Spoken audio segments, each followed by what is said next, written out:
Salut à tous et bienvenue. Aujourd'hui, on va s'attaquer à un truc qui peut vraiment tout changer dans sa façon de parler anglais. Les fameux auxiliaires modaux. Accrochez-vous, on va débloquer un niveau de fluidité que vous n'imaginiez même pas. On a tous connu ça, non? On construit ses phrases, la grammaire est là, tout semble correct, mais il manque un petit quelque chose. Ça sonne un peu robotique, un peu trop scolaire, comme si on avait traduit mot à mot depuis le français. C'est super frustrant, parce qu'on a l'impression de ne pas pouvoir exprimer toutes les petites nuances qu'on a dans la tête. Eh bien, la solution, le secret même, il se cache dans quelques petits mots super puissants, les modaux. Ce sont eux les petites touches magiques qui vont ajouter de la couleur, de la subtilité et une précision incroyable à son anglais. C'est vraiment l'ingrédient secret pour sonner beaucoup plus naturel. Bon, avant de se jeter sur chaque outil de notre boîte, il y a juste quelques règles du jeu à connaître. Et vous allez voir, c'est ce qui les rend hyper simples à utiliser une fois qu'on a capté le truc. Ok, c'est parti. Règle numéro 1, et ça c'est un vrai cadeau, on oublie le S de la troisième personne. On dira jamais « he cans », mais bien « he can swim ». Simple. Règle numéro 2, le verbe qui suit un modal est toujours à l'infinitif, mais sans le to. C'est « I must go » et surtout pas « I must to go ». Et enfin, le troisième règle, la plus pratique de toutes, pas besoin de l'auxiliaire do. Pour poser une question, on inverse le modal et le sujet. « Can you help ?» Et pour une négation, on colle note juste après « She should not worry ». Franchement, c'est facile, non? Parfait. Maintenant qu'on a les règles en tête, il est temps d'ouvrir cette fameuse boîte à outils. On va commencer par les deux plus connus, les plus utilisés, ceux qui nous servent à parler de ce qu'on sait faire et bien sûr à demander les choses avec politesse. Pensez à can, comme le couteau suisse de la langue anglaise. Il est ultra polyvalent, indispensable et on l'utilise tout le temps, parfois même sans s'en rendre compte. C'est vraiment l'outil de base à maîtriser sur le bout des doigts. Ce qui est génial avec can, c'est qu'il fait plein de choses. D'abord, bien sûr, il exprime la capacité, ce qu'on est capable de faire. I can speak 3 languages. Ensuite, on l'utilise pour demander la permission, mais de manière assez informelle, entre amis par exemple. Can I use your phone? Et enfin, il sert à parler d'une possibilité générale, de quelque chose qui peut arriver en théorie. Accidents can happen anytime. Et voici could. C'est un peu le grand frère de can, en plus sophistiqué. On s'en sert pour parler d'une capacité dans le passé. When I was younger, I could run very fast. Mais surtout, on l'utilise pour faire des demandes beaucoup plus polies.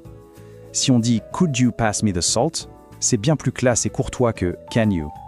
Attention, on arrive à l'erreur que quasiment tous les francophones font au début. C'est un réflexe. On a tellement l'habitude en français de mettre « de » ou « à » avant un infinitif qu'on ajoute un « tout » sans réfléchir.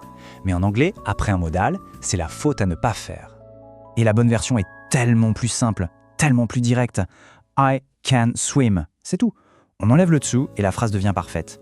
Si on doit retenir un seul truc sur les modaux, c'est bien ça. Allez, on continue notre exploration avec deux autres modaux très utiles, may et might. Avec eux, on entre dans un monde de nuances, de permissions plus formelles et de probabilités. C'est là que l'anglais devient subtil. Alors, si can était notre couteau suisse, mais c'est clairement les costumes 3 pièces. On le sort pour les situations plus formelles, quand on veut être vraiment respectueux, presque élégant. Dans un cadre professionnel, par exemple, demander « May I ask a question ?» c'est l'outil parfait. Là, la nuance est super importante. May et might peuvent tous les deux exprimer une possibilité, mais le degré de certitude n'est pas le même. Si on dit « It may rain tomorrow », on est sur une probabilité moyenne, du 50-50. Il y a une vraie chance que ça arrive. Par contre, si on dit « It might rain tomorrow », la probabilité est bien plus faible, peut-être 30%. C'est une éventualité, mais on n'y croit pas trop. Cette petite différence change complètement le sens de la phrase. On attaque maintenant les poids lourds de la boîte à outils, ceux qui imposent les choses, qui ne laissent pas de place au doute. On va parler d'obligations fortes et de conseils bienveillants. Et voici must. L'image qui vient en tête, c'est celle d'un marteau. C'est direct, c'est puissant, ça ne laisse aucune place à la négociation. Quand on utilise must, c'est qu'il y a une obligation absolue, une nécessité qui vient souvent de soi-même ou d'une règle très forte. You must finish this report today. Point final. Alors là, attention, c'est le piège ultime. Mustn't et don't have to sont de terribles faux amis. You mustn't park here, ça veut dire interdiction formelle de se garer. Il y a un panneau, c'est la loi.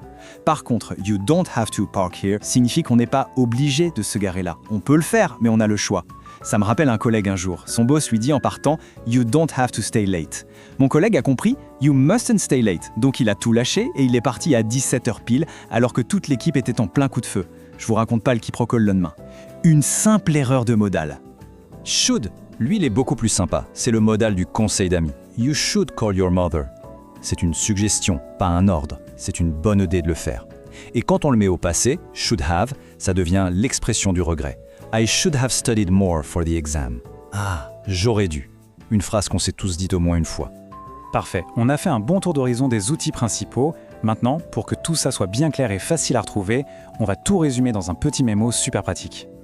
Voilà la petite anti-sèche parfaite. Pour la capacité, c'est can ou could. Pour la permission formelle, on sort notre may. Pour une obligation en béton, c'est must. Pour un bon conseil, should. Et pour une petite probabilité, might. Avec ça, on a déjà une super base pour choisir le bon mot au bon moment. Évidemment, le vrai secret maintenant, c'est de pratiquer. Et le meilleur moyen, c'est de tendre l'oreille. La prochaine fois qu'on regarde un film ou une série en VO, on peut se lancer le petit défi de repérer tous les modos. Vous allez voir, ils sont absolument partout.